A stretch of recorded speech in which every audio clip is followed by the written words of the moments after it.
તો નમસ્તે વિદ્યાર્થી મિત્રો, ફરી એક વખત તમારા બધાનું હાર્દિક સ્વાગત છે આપણા સૌની સહિયારી યુટ્યુબ ચેનલ એટલે કે જીપી ઓફિશિયલ યુટ્યુબ ચેનલ પર. તો મિત્રો, ઘણા બધા મિત્રો એમ કહેતા હતા કે ભાઈ ટેટ 1 ની પરીક્ષા અમે આપેલી છે, એમાં કોર્ટ મેટર છે, પરંતુ ટેટ 1 નું કટ ઓફ છે કેટલું રહેશે અને કેટેગરી પ્રમાણે કટ ઓફ કેટલું રહેશે કે જેથી કરી આવનારી જે પણ ભરતી છે એમાં અમારું સિલેક્શન થઈ શકે. તો મિત્રો, આપણે જીપી ઓફિશિયલ ટીમ દ્વારા છે એ હજુ સુધી ફાઇનલ કટ ઓફ છે બનાવવામાં આવેલ નથી, પરંતુ આ વિડીયોમાં તમને કટ ઓફ જણાવીશ. પરંતુ છે આપણી ટીમ દ્વારા મિત્રો આ કટ ઓફ છે બનાવવામાં આવેલ નથી. એનું કારણ શું છે એ પણ તમને જણાવીશ. એ પહેલા જો હજુ સુધી આપણે આ GP official YouTube channel subscribe નથી કરી તો સબસ્ક્રાઇબ કરી, વિડીયો લાઈક કરી, બધા મિત્રો સુધી વિડીયોને શેર પણ છે કરી દે. તો મિત્રો, અહીંયા છે હું તમને જે પણ કટ ઓફ જે પણ કહીશ એ મિત્રો આપણી ચેનલના જે પણ મેમ્બર છે એના સિવાયની એકેડમી છે એના દ્વારા મિત્રો બનાવવામાં આવેલું છે. એ કટ ઓફ હું તમને જણાવીશ. આપણે શા માટે કટ ઓફ નથી બનાવેલો તે પણ તમને જણાવું છું. પહેલા છે એ કોર્ટ મેટર પહેલા મિત્રો 3 પ્રશ્ન છે એના તમારા માર્ક શું કહેવાય આપણે ગ્રેસિંગ મળેલું છે. એની સાથે મિત્રો અત્યારે 19 પ્રશ્નો એવા છે કે જે ઉમેદવારોની માંગ છે કે આ 19 પ્રશ્નોમાં સુધારો વધારો કરીને માર્ક્સ અમને મળી જવો જોઈએ. એની સામે હાઈકોર્ટ છે હજુ સુધી મિત્રો કંઈ પણ છે જવાબ આપતું નથી કે ભાઈ આ 19 પ્રશ્નોમાં શું થશે. પરંતુ 19 માંથી છે હવે ટોટલ 11 પ્રશ્ન છે કરી દેવામાં આવેલ છે કે 11 પ્રશ્નની અંદર છે સુધારો વધારો થશે. ઉમેદવારોની માંગ 19 પ્રશ્નોની છે અને 11 પ્રશ્નોમાં સુધારો વધારો થશે. જેથી કરી આપણે કઈ ફિક્સ ફાઇનલ કહી ન શકીએ કે ભાઈ કેટલા માર્ક વધશે. 3 માર્ક્સ વધી ગયા તો ફાઇનલ છે કે ભાઈ ચાલો 3 માર્ક્સ વધીએ, પરંતુ આ 19 પ્રશ્નો ઉપર થશે કે પછી 11 પ્રશ્નો ઉપર થશે એના ઉપર મિત્રો આપણે ખબર પડી શકે કે ભાઈ કટ ઓફ છે કેટલું રહેશે. જો મિત્રો 19 પ્રશ્નમાંથી 19 પ્રશ્નો મિત્રો સુધારો વધારો થાય અથવા તો એટલા માર્ક્સ જો તમને વધારે આપી દે અથવા તો 11 માર્ક્સ વધારે આપી દે તો મિત્રો આ બંનેમાં છે ઘણો બધો ડિફરન્ટ નીકળી શકે, જેના કારણે છે ફિક્સ ફાઇનલ કટ ઓફ આપણે ન કહી શકીએ, એક અંદાજિત કટ ઓફ કહી શકીએ. પરંતુ અહીંયા જે પણ એકેડમી વાળા છે એના દ્વારા મિત્રો કટ ઓફ કહેવામાં આવેલું છે. કટ ઓફ આજે હું તમને જણાવી દઈશ. અને આ મિત્રો એમ કહે છે કે સેફ ઝોનનું કટ ઓફ છે અને મિત્રો ઓલમોસ્ટ કટ ઓફ છે આનાથી નીચે જ જાય છે દર વખતે મિત્રો ટેટ 1 માટે છે આપણે મિત્રો કટ ઓફ નીચું જતું છે. તો આપણે સૌપ્રથમ કટ ઓફની વાત કરી લઈએ. વિડીયોને લાઈક કરી બધા મિત્રો સુધી વિડીયો શેર કરજો. સૌપ્રથમ આપણે જનરલ કેટેગરીનો જો મિત્રો કટ ઓફ જોઈએ તો એમાં મિત્રો કટ ઓફની વાત છે કે ભાઈ પુરુષ અને મહિલા બંને માટે છે 70 ની ઉપર માર્ક્સ હોવા જોઈએ, એટલે સેફ ઝોનની અંદર છે એ પ્રમાણે કહેવામાં આવેલ છે.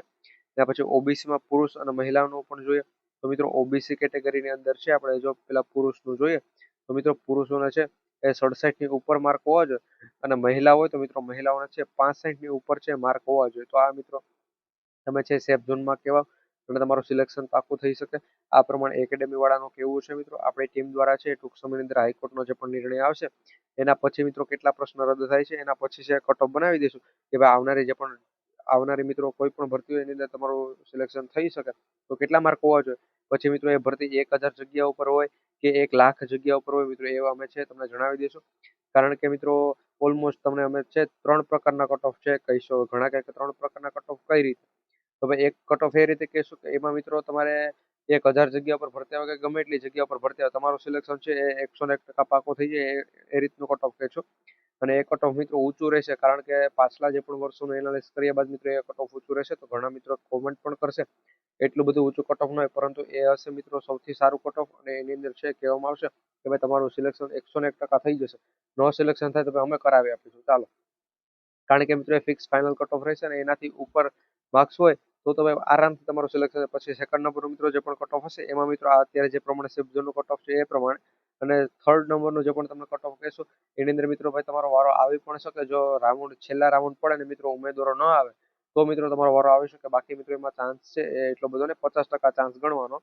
હવે આપણે ઈડબ્લ્યુએસ કેટેગરીની મિત્રો વાત કરીએ તો ઈડબ્લ્યુએસ કેટેગરીની અંદર છે એ તમારે 66+ માર્ક્સ હોવા જોઈએ મિત્રો પુરુષોને, અને મહિલા હોય તો મિત્રો મહિલાઓને છે 65 ની ઉપર માર્ક્સ હોવા જોઈએ. આ પ્રમાણે મિત્રો કહેવામાં આવેલ છે. એના પછી મિત્રો એસસી કેટેગરીની વાત કરીએ તો એસસી કેટેગરીની અંદર મિત્રો જો પુરુષ હોય તો એને 64 ની ઉપર માર્ક્સ હોવા જોઈએ મિત્રો, અને મહિલાઓને છે 63 માર્ક્સ હોય એટલે એનું સિલેક્શન છે થઈ શકે છે. એ તમે જોઈ શકો છો. અને મિત્રો જો તમારે કેટલા માર્ક્સ છે એ ખાસ કરી આપણે આ ચેનલ સબસ્ક્રાઇબ કર્યા બાદ મિત્રો એની ડ્યુરેશન બાદ છે તમે કોમેન્ટ કરી શકો છો. તો ચેનલ સબસ્ક્રાઇબ કરીને મિત્રો કોમેન્ટમાં લખજો કે ભાઈ તમારી કેટેગરી કઈ છે લખી દેજો.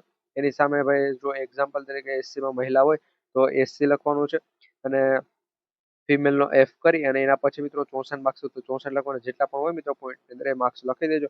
અને જો એસસીમાં પુરુષ હોય તો મિત્રો એસસી કરી અને ફિમેલ બાદ મેલનો એમ કરી અને મિત્રો એને પણ 63 માર્ક્સ હોય તે પ્રમાણે માર્ક્સ છે લખી દેજો. તો અમે તમને જણાવી દઈશું કે તમારું સિલેક્શન આવનારી ભરતીમાં થશે કે નહીં.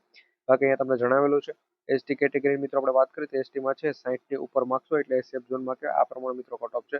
વિડીયો પસંદ આવે તો વિડીયો લાઇક કરજો, બધા મિત્રો સુધી વિડીયો શેર કરવાનું ભૂલતા નહીં. મળીશું ફરી એક વખત નવા વિડીયો અંદર. જય હિન્દ, જય